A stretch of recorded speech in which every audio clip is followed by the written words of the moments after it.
मेरा time start कर रहे हो? जी। रेडी हैं आप? तो जी मैं रेडी हूँ। जी। तो दोस्तों देखिए, जैद भाई ने बहुत सारी बातें बताई है और इसको हम रिबटल में मैं कवर करूंगा कुछ चीज़ें इसमें, लेकिन जो मेरा प्रेजेंटेशन है कि जो टॉपिक के सिलसिले से उसमें हमको कुछ बातों पे गौर करना पड़ेगा। एक तो ये है कि चाइल्ड मैरिज, ठीक है। और आम तौर पे हम देखते हैं कि चाइल्ड मैरिज जो पहले होती थी उसमें दोनों बच्चे होते थे, यानी जो लड़की है वो भी छोटी उम्र की और लड़के छोटी उम्र के। और कई जगह पे आपको ये भी मिल जाएगा कि शादी होने के बावजूद लड़की की विदाई नहीं होती थी जब तक कि वो मैच्योर ना हो जाए या उसको मेंसेस स्टार्ट ना हो जाए या प्यूबर्टी की एज तक ना पहुंच जाए। यहाँ पे मसला ये है, जब हम हजरत मोहम्मद साहब, अच्छा एक बात मैं क्लियर कर दूं कि हो सकता है मेरे प्रेजेंटेशन के दौरान मुझे कुछ ऐसी बातें बतानी पड़े जो हो सकता है आप लोगों को अच्छी ना लगे, लेकिन चूंकि आप लोगों के सामने ये रखना भी ज़रूरी है, तो मैं पहले ही आप सभी लोगों से इस बात के लिए माफ़ी चाहता हूँ अगर आपको मेरी कोई बात बुरी लगे। इसको एज एन एडुकेशन आप लीजिए। तो यहाँ पे देखिए आप कि हजरत मोहम्मद साहब जो है, जब हजरत आयशा के साथ उनका निकाह हुआ तो वो 52 साल के थे। यानी एक इंसान जिसको ये कहा जा रहा है लक़द कान लकुम फी रसूलिल्लाहि उस्वतुन हसना, ये शख्स खुद 52 साल के हैं। यानी एक बूढ़े इंसान की शादी की जा रही है एक बच्ची से 6 साल की। अच्छा, जैद भाई ने बताया कि चाइल्ड मैरिज के वो भी खिलाफ है। मुझे जैद भाई सिर्फ इतना बता दे कि भाई 6 साल की बच्ची ये चाइल्ड मैरिज नहीं होती है? क्या रसूलुल्लाह ने चाइल्ड मैरिज नहीं की थी? बिल्कुल की थी। तो सबसे बड़ा प्रॉब्लम यहाँ पे एक जो पहला प्रॉब्लम ये आता है कि रसूलुल्लाह खुद 52 साल के हैं और हजरत आयशा 6 साल की। अच्छा, हजरत आयशा जो है 6 साल की उसमें निकाह हुआ है उनका और रुखसती 9 साल की उसमें हुई है, ठीक है। अभी आप देखिए कि अगर हमारे मोहल्ले में या एक 50 साल का बाबा 6 साल की बच्ची से अगर शादी करे तो लोग क्या करेंगे? लोग उसको उसको बुरा भला कहेंगे। और अगर हमारे घर का बुजुर्ग भी ये हरकत करे तो हम उसको डिसोन कर देंगे। फिर हम एक नबी, एक रसूल से कैसे एक्सपेक्ट कर सकते हैं कि वो इस तरह का अमल पेशे अंजाम दे? खुद मोहम्मद साहब ने अपनी बेटी फातिमा की शादी बुजुर्ग हजरत अबू बकर और हजरत उमर से नहीं करवाई थी, बल्कि हजरत अली से करवाई थी। अगर जैद भाई को हदीस देखना है तो मैं उसको स्क्रीन पे दिखा दूंगा आप लोगों के सामने, और जैद भाई को भी बता दूंगा। अच्छा, अभी देखते हैं कि क्या चाइल्ड मैरिज एक अच्छी चीज है? अब देखिए, शादी ये लाइफ की एक बहुत बड़ा इंपॉर्टेंट हिस्सा होता है और बच्चे की लाइफ का इंपॉर्टेंट डिसीजन होता है, और उसको ये हक, यानी जो शादी करता है ये उसी का हक होता है कि वो किसको चूज करे।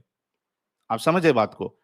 यहाँ पे 6 साल की बच्ची, उसके अंदर तो अभी मेंटल मैच्योरिटी भी नहीं आई होती है और हजरत आयशा की शादी फिक्स कर दी जाती है। एक 6 साल की बच्ची अपना कंसेंट कैसे दे सकती है? इसके अलावा अगर आप देखें, मैं आपको कुछ हजरत आयशा के ताल्लुक से मैं आपके सामने कुछ हदीसें पेश कर देता हूँ। एक मिनट रुकिएगा, मैं स्क्रीन शेयर कर देता हूँ कि क्या हजरत आयशा मैच्योर थी? तो 6 साल में जब उनकी शादी हुई तभी तो मैच्योरिटी का सवाल ही नहीं उठता कि 6 साल की बच्ची जो है वो डिसीजन ले ही नहीं सकती, है ना? तो यहाँ पे तो रसूलुल्लाह जो है उन्होंने भी एक इंसानियत के खिलाफ काम किया, और यानी उनके वालिद ने जो ये शादी कराई ये भी इंसानियत के खिलाफ है, क्योंकि बच्चे की जो लड़की होती है उसकी पूरी आजादी होना चाहिए कि वो किसको चूज करे। बहुत से बार क्या होता है कि आपने शादी करवा दी, आगे जाके जब लड़की को पता चला कि भाई ये लड़का तो मुझे पसंद ही नहीं है, तब तक तो उसके पास ऑप्शन भी नहीं होगा। उसकी तो जिंदगी ऐसी बर्बाद हो गई, या तो फिर डिवोर्स लो, आपने उसकी जिंदगी ऐसी खराब कर दी। तो इस लिहाज से भी बच्ची के साथ शादी करना और खास करके हजरत आयशा के साथ शादी करना ये बिल्कुल सही नहीं था। और इसके अलावा आप देखिए कि क्या आज एक इंसान एक बच्ची से शादी कर सकता है जिसको अभी मेंस्ट्रुएशन स्टार्ट भी नहीं हुआ है? तो हाँ, इस्लाम के हिसाब से कर सकता है। रसूलुल्लाह ने खुद किया। कुरान की 60 verse, chapter number 65 verse number 4 अगर आप देखिए तो वहां पे भी आपको मिल जाएगा कि आप एक ऐसी लड़की से शादी कर सकते हैं जिसको अभी हैज आना स्टार्ट भी नहीं हुआ, क्योंकि उसकी तलाक की इद्दत की जो मोहलत है वो बताई गई है उसमें। अब हजरत आयशा के ताल्लुक से हम कुछ चीजें देखते हैं हदीसों में क्या आता है कि क्या हजरत आयशा मैच्योर थी या नहीं थी। ये मैं, एक मिनट दीजिएगा जी। अच्छा, ये बात तो जैद भाई भी मानते हैं कि हजरत आयशा की जो शादी है वो 6 साल में हुई थी और रुखसती जो है वो 9 साल में हुई थी। ठीक है, अभी आप देखिए।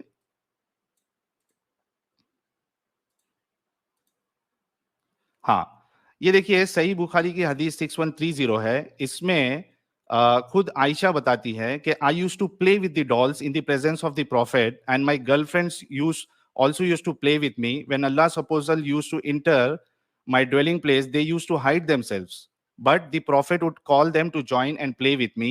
अच्छा, इसमें फतहुल बारी में जो है इमाम इब्ने हजर अल अस्कलानी कहते हैं कि the playing with the dolls and similar images is forbidden, यानी जो डॉल्स है, गुड़िया है या इस तरीके की जिसमें इमेजेस होती है वो हराम है, फॉरबिडन है। लेकिन हजरत आयशा के लिए इसलिए अलाउड था क्योंकि she was a little girl not yet reach the age of puberty. तो हजरत आयशा जो है वो प्यूबर्टी तक पहुंची नहीं थी। खुद फतुल बारी के हिसाब से भी अगर आप देखा जाए तो ये मिलेगा। दूसरी चीज, अगर वहां जो बच्चियां उनके साथ खेलने आती थी अगर वो बालिग थी तो पर्दे के लिहाज से तो वो रसूलुल्लाह के सामने आ भी नहीं सकती थी, लेकिन यहाँ रसूलुल्लाह जो है खुद बुला रहे हैं उनको हजरत आयशा के साथ खेलने के लिए। इसके अलावा आप देखिए सुनन नसाई की हदीस नंबर 3382, इसमें क्या कहती है, हजरत आयशा खुद कहती है, it was narrated that Ayesha said the messenger of Allah married me when I was 6 and consummated the marriage with me when I was 9 and I used to play with dolls। यहां देखिए यार, कौन सी मैच्योर लड़की जो है वो गुड़िया के साथ खेलेगी। नॉर्मल गुड़िया के साथ तो नहीं खेल सकती है, हाँ मैच्योर लड़की जो है वो टॉयज के साथ खेल सकती है। आप खुद समझ जाइए कि कौन सा टॉय होगा वो। इसके अलावा आप देखिए कि सही बुखारी की हदीस नंबर 3894 है। इसमें क्या लिखा है, इसको थोड़ा मैं एफ करता हूँ, रुकिए। स्क्रीन दिख रही है ना मेरी, एक मिनट। ये देखिए इसमें क्या है कि नबी करीम सल्लल्लाहु अलैहि वसल्लम से मेरा निकाह जब हुआ तो मेरी उम्र 6 साल की थी। फिर हम मदीना हिजरत करके आए और बनी हारिस बिन खजरज के यहाँ कयाम किया। यहाँ आकर मुझे बुखार चढ़ा और इसकी वजह से मेरे बाल गिरने लगे, फिर मूंडों तक खूब बाल हो गए। फिर एक दिन मेरी वालिदा रुमान आयशा इस वक्त मैं अपनी चंद सहेलियों के साथ झूला झूल रही थी। अच्छा, ये रुखसती का मामला है। आप देखिए कि एक लड़की की विदाई है, रुखसती है और उसको मालूम ही नहीं है कि उसके साथ क्या हो रहा है। तो कैसे आप कह सकते हो कि हजरत आयशा जो है वो मेंटली भी मैच्योर थी। देखिए, झूला झूल रही थी, इन्होंने मुझे पुकारा तो मैं हाजिर हो गई। मुझे कुछ मालूम नहीं था कि मेरे साथ इनका क्या इरादा है। अब देखिए, एक मैच्योर लड़की जिसकी शादी हो रही है या जिसकी रुखसती हो रही है उसको बाकायदा पता होता है कि आज मेरा वलीमा है, आज मेरी शादी है, वो तैयारियां करती है, वो सब कुछ करती है। लेकिन हजरत आयशा को तो पता भी नहीं है कि उनके साथ क्या हो रहा है। तो हजरत आयशा जो है वो मैच्योर थी ही नहीं। और इसके बाद देखिए, उसके बाद उनको जो है वो रवाना कर दिया गया। तो इससे भी पता चलता है कि रसूलुल्लाह जो है जब हजरत आयशा के साथ उन्होंने विदाई की, हालांकि जब निकाह हुआ तब तो वो मैच्योरिटी तो उनकी थी नहीं, बल्कि जब रुखसती हुई तभी भी वो मैच्योर नहीं थी। ठीक है। अच्छा, और एक हदीस है सही बुखारी की हदीस नंबर 4750। ये लंबी सी हदीस है कि वो जब हजरत आयशा के ऊपर जब तोहमत लगी तो क्या क्या वाकया हुआ, उसमें से दो चीजें हमको मिलती है। दो चीजें क्या, कि जब हजरत आयशा को वो लोग वहां छोड़ के चले गए थे तो वो क्या कहती है, देखे, इन्होंने यही समझा कि मैं इसमें बैठी हुई हूं। इन दिनों औरतें बहुत हल्की पुल्की हुआ करती थी। जैद भाई ने क्या कहा कि वो फिजिकली भी मैच्योर थी, यानी बदन के लिहाज से भी। हालांकि यहाँ पे क्या है, इन दिनों औरतें बहुत हल्की पुल्की हुआ करती थी, गोश्त से इनका जिस्म भारी नहीं होता था, क्योंकि खाने पीने को बहुत कम मिलता था, खाना पीने के भी वहां पे वांदे थे। यही वजह थी कि जब लोगों ने हॉरस साहिल भाई, तो एक्सक्यूज मी, हाँ साहिल भाई टाइम हो गया आपका 10 मिनट। इतना जल्दी हो गया? जी, देख सकते हैं ठीक है, आप। चलिए मैं नेक्स्ट उसमें कवर कर लूंगा इसको। जी, तो मैं जैद पटेल साहब को बोलूंगा। जैद पटेल साहब क्या बोलेंगे इसके ऊपर? साहिल भाई की उन्होंने कुछ बात का जवाब दिया नहीं दिया, आप डिस्कस करें।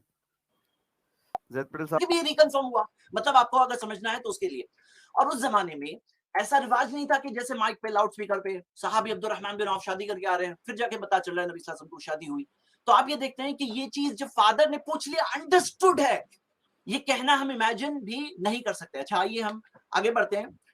बुलूगत से पहले रुखसती अलाउड है, ये चीज के ताल्लुक से जो सूरह तलाक सूरह 65 वर्स 4 मेंशन किया है, आप ये देख सकते हैं। वल्लाई लम यहिदना जो वर्ड्स है कि, और वो जिसने हैज नहीं किया, ये बहुत फेमस एतराज है जो साहिल करते हैं। बट आपके सामने मैं रख रहा हूँ ये सवाल का जवाब आज से बहुत साल पहले, 1000 साल पहले दिया गया है। आप देखोगे इमाम अल कस्साब की जो तफसीर है उसके अंदर उन्होंने दलील दी है इसकी। और उसके अलावा इस जमाने के करीब के जमाने के अल्लामा मालमी के भी जो अक़वाल आपकी स्क्रीन पर है उसमें जवाब मौजूद है कि वो कहते हैं कि ये जो था, ये क्या था मामला, मैं आपको बताऊं कि इसके अंदर वो औरतों की बात हो रही है। लम यहिदना का मतलब कौन है? वो औरतें जिन्हें हैज नहीं आता है, जिन्हें हैज नहीं आता है इल्लत की वजह से। और आप देखोगे एमिनोरिया ये एक पूरी बीमारी है जिसके अंदर आप अगर स्टैटिस्टिक्स देखोगे हर 1 लाख में से तकरीबन 3000 औरतों को ये बीमारी होती है जिसमें उनको हैज आता ही नहीं है। हाँ, तो हैज आता ही नहीं, ये बात जो आती है आप इस चीज को देखिए। मतलब ये लम यहिदना किसके लिए? जिन्हें हैज नहीं आता उनको क्या करना होगा? 3 मंथ्स वेट करना होगा। इसके अंदर वर्ड्स है इन तब तुम, अगर तुम शक में हो, किस चीज के ताल्लुक से शक में हो? बच्चे के ताल्लुक से। तो बच्चा किसका होता है? मैच्योर को होता है कि बच्ची को होता है? सोचने की बात है कि नहीं? वो आयत जो आप बता रहे हैं उसी में ये चीज है। और वो आयत के थोड़ा पीछे भी देखिए, या कि इज़ा तल्लक़्तुमुन निसा दिया है कि जब तुम औरतों को तलाक दो, तो औरतों की बात हो रही है, कोई लड़की की बात नहीं हो रही है। और मुकल्लफ जो इद्दत है ना, जो स्कॉलर्स बता रहे हैं, वो इद्दत के मुकल्लफ कब बनेंगे? वो मुकल्लफ कब बनते हैं? जब वो बालिग होती हैं। तो ये बात आई होप आपके सामने क्लियर हो जाए और ये सवाल आप आगे इसमें कभी इंशाल्लाह रेज ना करें। अब जहां पे ये मेडिकली बात हो रही है, तो मेडिकली हम बात देखते हैं। और जो ये बात कही गई कि बूढ़े थे, ये देखिए आधी बात बताई जाती है। क्या आपको पता है नबी सल्लल्लाहु अलैहि वसल्लम के ताल्लुक से हदीस मौजूद है कि उनकी बाल में at the time of death भी टोटल बाल में 20 बाल सफेद थे। जो बताया बाबा थे, ओल्ड थे, क्या पिक्चर पेंट किया है। वो जवान, लुक्स में जवान थे, पूरी तरह से फुर्तीले, एनर्जेटिक थे। और आप देख सकते हो मोहम्मद सल्लल्लाहु अलैहि वसल्लम की लुक्स के ताल्लुक से सहाबा बताते हैं कि हमने उनसे ज्यादा ब्यूटीफुल, गुड लुकिंग किसी को नहीं देखा। ब्रेव थे, हेड ऑफ द स्टेट थे, कमांडर इन चीफ थे, हाँ, गुड अखलाक वाले थे, नेक इंसान थे, सच्चे इंसान थे, अस्सादिक अल अमीन लोग कहते थे, उनको ट्रस्ट करते आए थे। आप देखते हैं उनके अंदर सारी गुड क्वालिटीज है। अगर आप देखो इस ताल्लुक से, मैं रिसर्च कर रहा था, मैंने देखा कि सारे सॉरी जैद भाई, I have to interrupt you, time पूरा हो गया आपका, 10 मिनट। साहिल भाई जी साहिल भाई जी जी जी शुरू करिए। ये आपको तारीख तबरी वॉल्यूम 39 जो इंग्लिश वर्जन है उसमें आपको ये मिल जाएगा, पेज नंबर 173 में, 174 में। अच्छा, इन्होंने कहा कि रसूलुल्लाह क्यों रुके थे, तो अगर इस रिवायत के हिसाब से देखें तो आपको पता चलेगा कि रसूलुल्लाह के पास ब्राइडल गिफ्ट देने के लिए कुछ नहीं था। ये देखिए, खुद हजरत अबू बकर उनसे पूछते हैं कि एक मिनट दीजिए, हाँ, अबू बकर पूछते हैं कि आपको what prevents you from consummating the marriage with your wife?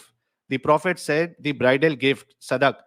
Abu Bakr gave him the bridal gift 12.5 ounce of gold and the prophet sent for us. तो रसूलुल्लाह के पास पैसे नहीं थे, अगर इस रिवायत के हिसाब से, अगर तारीख तबरी के हिसाब से देखे तो समझ में आएगा। दूसरी चीज, मैंने जो हदीसें बताई है उसमें साफ साफ है कि हजरत आयशा खुद कह रही है कि मुझे नहीं पता मेरे साथ क्या हो रहा है, और जैद भाई ये प्रूव कर रहे कि उनको पता था। यार 9 साल की बच्ची जो झूला झूल रही है, दोस्तों के साथ खेल रही है, उसको कहां से पता होगा कि उसके साथ आज क्या होने वाला है?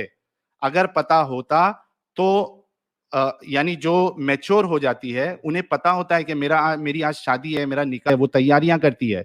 यहाँ पे उनको पता नहीं था। मैंने कहा कि रसूलुल्लाह जो है, हजरत आयशा अपनी सहेलियों के साथ खेलती थी और रसूलुल्लाह को देख के वो चली जाती थी, तो रसूलुल्लाह उनको बुलाते थे तो अगर वो लड़कियां मैच्योर थी या बालिग थी तो रसूलुल्लाह के सामने नहीं आती थी या रसूलुल्लाह उनके सामने नहीं आते, यानी वो बालिग नहीं हुई थी। अच्छा, सबसे बड़ा प्रॉब्लम, अच्छा इसमें ये हवाला मैं आपको बता दूं कि हजरत आयशा जो है, यहाँ देखिए, she was then 66 year old. मैं जैद भाई से ये पूछना चाहूंगा कि मुझे जरा हजरत यानी रसूलुल्लाह की जितनी वाइफ थी उन सब की जरा एज बता दीजिए। लाइफ एक्सपेक्टेंसी आप बोल रहे हो, सबकी एज बता दीजिए। सौदा की एज बता दीजिए, खदीजा की एज बता दीजिए। रसूलुल्लाह कितने साल जिए, हजरत अबू बकर कितने साल जिए, और उसके बाद हजरत उमर कितने साल जिए। तो सब तो अच्छा खासा जिंदगी गुजार रहे थे।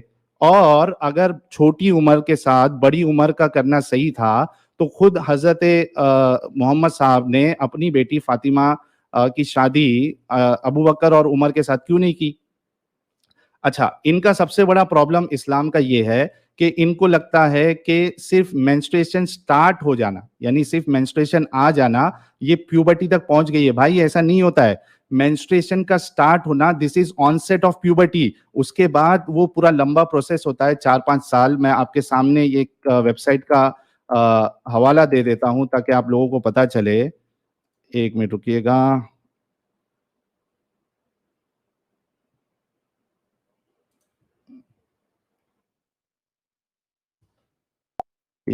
जो प्यूबर्टी की जो एज स्टार्ट होती है वो मेंस्ट्रुएशन से पहले जो है वो पूरा प्रोसेस स्टार्ट होता है।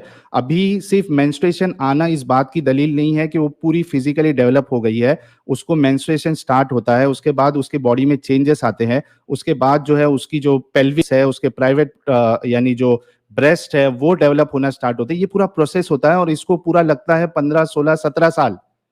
आप सिर्फ ऑनसेट ऑफ मेंसेस को प्यूबर्टी समझते हो, यही सबसे बड़ी आपकी गलती और भूल है। और ये बिल्कुल भी सही तरीका नहीं है। अच्छा, इसमें और एक चीज मैं ये कह दूं कि इन्होंने कहा कि उस जमाने में रसूलुल्लाह ने किया था। यार, लक़द काना लकुम फी रसूलिल्लाहि उस्वतुन हसना वो आज के लिए भी रोल मॉडल है। और मैं खुद इनसे पूछना चाहता हूं कि क्या जैद भाई, जो मेरे ख्याल से जवान ही दिख रहे हैं और यंग एनर्जी वाले भी दिख रहे हैं, क्या ये 6 साल की बच्ची से शादी करेंगे? इसका जवाब जरूर देना। क्या आप पसंद करेंगे? अगर हाँ, तो लोगों को पता चल जाएगा आपकी मेंटालिटी, और अगर नहीं, आप पसंद नहीं करेंगे तो क्यों नहीं करेंगे उसकी वजह बताइए। मैंने जितनी बातें आपको बताई है उससे बिल्कुल साफ होता है कि हजरत आयशा जो है वो ना फिजिकली मैच्योर हुई थी, क्योंकि वो जो हदीस मैंने बताया है कि जब उन पे एतराज हुआ था, वो खुद कह रही है, वो खुद कह रही है कि हमारे बदन में तो गोश्त ही नहीं हुआ करता था। इसके अलावा आप, 1 मिनट, इसके अलावा आप उसी हदीस में देखेंगे कि जब उनकी जो बांदी थी बरेरा, उससे जब पूछा गया कि भाई आपका हजरत आयशा के बारे में क्या कहना है, तो उन्होंने कहा कि ये कम उम्र की लड़की है, कम सिन लड़की है, और ये जब आटा गूंथती है तो ये भूल जाती है और कोई जो बकरी या फिर परिंदा जो है वो उसको खा लेता है। तो किसी भी एंगल से, कोई भी जगह से ये बात साबित नहीं होती है कि हजरत आयशा जो है वो फिजिकली या मेंटली मैच्योर हुई थी। और सिर्फ मेंस्ट्रुएशन का आना इस बात की दलील नहीं है कि एक लड़की जो है वो फिजिकली और मेंटली मैच्योर हो जाए। मेरा सवाल इनसे फिर से यही है। अच्छा, इन्होंने एक आयत का जो यानी उसका इंटरप्रिटेशन किया 65:4 का, अगर आप इब्ने कसीर को देखें इसी आयत की तफसीर में, वो कहते हैं कि ये वाला जो पार्ट कि जिनको हैज आना स्टार्ट नहीं हुआ है, ये वो उन लड़कियों को है जो अभी तक उस उम्र तक नहीं पहुंची है। ये मैं आपके सामने स्क्रीन शेयर कर देता हूं ताकि आपको आपके सामने ये बात आ जाए। ये देखिए,